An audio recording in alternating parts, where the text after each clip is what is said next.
स्वामी समर्थाची ताकद साधारण नाही हा। एक वाक्य सांगू का? माणसाला स्वतःच्या जीवनामध्ये जर काहीतरी सामर्थ्य बनवायचं असेल किंवा स्वतःला सामर्थ्यवान बनवायचं असेल तर त्याच्यासाठी समर्थाची भक्ती केली पाहिजे। काही दुसरं करायची गरज नाही, फक्त श्री स्वामी समर्थ।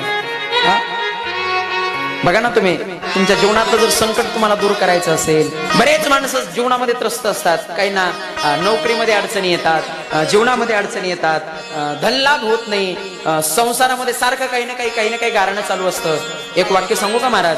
दररोज नित्यनेमानं तुम्ही घरामध्ये पूजा करत असताना स्वामी समर्थाचा फक्त 21 वेळा जप करा। 21 वेळा, फक्त 21 वेळा। माझ्या जीवनातला अनुभव सांगतो, मी माझ्या स्वतःच्या जीवनाचा अनुभव सांगतो।